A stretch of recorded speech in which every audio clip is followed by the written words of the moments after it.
निवासिनि विष्णुविलासिनि जिष्णुनुते. Hi guys, this is the most insane anti-Hindu news I've ever heard coming out of Bengal, at least in my lifetime. And I think this marks the beginning of the end of Hindu ethos and Hindu culture in Bengal, whatever was left of it. And to be fair, this has been pushed back by, of all people, the student wing of the Trinamool Congress, the Trinamool Chhatra Parishad. I'm not trying to play, see, there's fault on every side, there are good people and bad people on all sides. I'm not trying to do any of that, but in the end, the biggest winner of this entire fiasco is basically Trinamool Chhatra Parishad themselves. They played a very good game, and I'm surprised other parties, the so-called right-wing parties, did not play a stronger role in this. So, Presidency University, which is located in a place called College Street, Kolkata. That place is a very far-left organization, obviously. You all know this from all over the country because it's named after the Bengal presidency. So I've made this point multiple times that imagine that the Nazi Germany falls, but a university founded by the Nazi government is called the Nazi University. And then when the Nazi government fails, that university still goes on, and it's called the Nazi University, and people who pass out of that university mysteriously have Nazi viewpoints. So I'm sure you wouldn't find anything surprising in that. So it's no surprise that an university which is called the Presidency University, named after the Bengal presidency, has views that are very, very aligned with the Western view of India, Indian culture, Indian history, Indian and Indian religion, dharma, caste system, everything. Although they will always pretend to be anti-colonial because these guys are mostly post-colonial in their thinking. But as you know, since we are now growing up in the days of where decoloniality is being discussed in every home, every nook and cranny of the streets, decoloniality as opposed to post-colonialism does not make the same mistakes. Decoloniality says there has to be 60-70% of pre-coloniality and 20-30 or maximum 40% of about the modern world where we live in. We have to live by the rules of the modern world to some extent, so be it. But we will have some of our pre-colonial past ethos, culture and wisdom imbibed in us.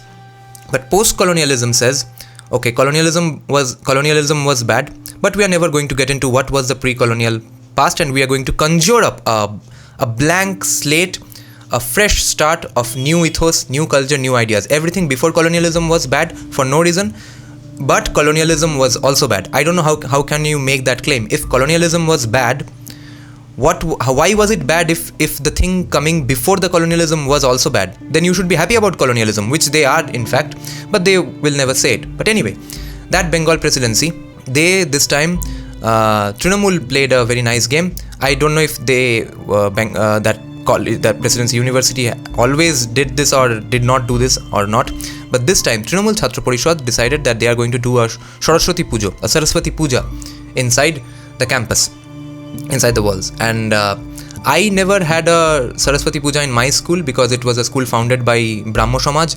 They are also against these things because it's Raja Ram Mohan Roy vibes. Before that, I studied in a Christian convent school, so no Saraswati Puja. But before that, in the school I studied, and what I've always known is that it's a very common occurrence. There's no religion angle to it. Now, this time, the presidency authorities said that no, you can't do this. This is a very religious thing. No Saraswati Puja inside the campus. So, Trinamool Chhatra Parishad did the puja outside the gates. Horrifying pictures, which we will get into. But something that was very obviously just associated with our Indian culture and let's say knowledge gathering, knowledge seeking is the basis of Hinduism. From the very first shlokas, shuktas of the Rig Veda, all you are going to learn about is that Gyan, knowing things, knowledge is the basis of our culture. So the goddess of knowledge and education was asked to be worshipped outside the campus. Anyway, I have a bit of a gotcha moment with liberals that, oh wait, all these years you have said that you are happy doing Durga Puja. Diwali is an irreligious cultural festival, that it's just a festival of pretty lights, fireworks. Now, suddenly Saraswati Puja is too Hindu for you. So what are you going to do? But remember, as the great man JSI Deepak makes the point that how long are you going to play that game, that you are going to point out the hypocrisy of leftists and liberals? They are fine with their hypocrisy. They are not going to answer your questions on hypocrisy. So I thought, let's think harder. What is the answer to this then? They are happy being hypocrites. I'm not going to gain anything by pointing out that, see, you were saying all these Durga Puja and all and Diwali, they are all irreligious cultural festivals, secular festivals, non-denominational festivals and but Saraswati Puja is all of a sudden a Hindu festival and needs not have a place in an educational institution, just because they always mix up secularism with irreligiosity.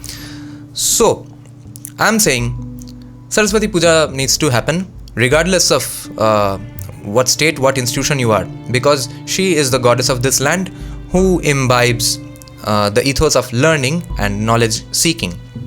My point is, those who are asking that no, then we should be having all other equivalent religious festivals as well. But the point is, there are no equivalent religious festivals, at least not in the religions of the settler colonialists. None. But they also do iftar parties and stuff. So that's what I'm going to show you today. Firstly, this is the condition. Look at this hoarding. This says Trinamool Chhatra Parishad. They did this puja outside. The goddess of education, goddess of knowledge, is being worshipped outside the Presidency University. This article says, Presidency বিশ্ববিদ্যালয়ের মূল ফটকের সামনে ফুটপাত ঘেঁষে ছোট মণ্ডপ তৈরি করা হয়েছে. Trinamool Chhatra Parishad did this, so that's what they are reporting as well. And this is a fun part I gathered, a fun collage, that few days back Jadavpur Bishwabidhyaloye Iftar Mojlishe Islam Bishoyak Seminar. So few days back in Jadavpur University, in the iftar party, they had a seminar relating to Islam, a settler colonialist religion. So a person called Inzamamul Haq, nice, he is writing that what are the benefits of Ramzan about your spiritual cleansing and physical cleansing. That's what they discussed in Jadavpur University. But Saraswati Puja could not be allowed. So that's what I'm saying, guys. Either this is the end of Hinduism, or at least the beginning of the end of Hinduism, whatever remains of it in Bengal, because even Saraswati Puja is not being allowed in the name of secularism. Or we have to just say that no, I'm Hindu, I want to worship Saraswati. I want to worship Goddess Saraswati in my institutions. I want my children to be able to worship Goddess Saraswati, and you are not going to stop me. That's the stand we have to have. I don't see any other option. Jaya Jaya He Mahishasura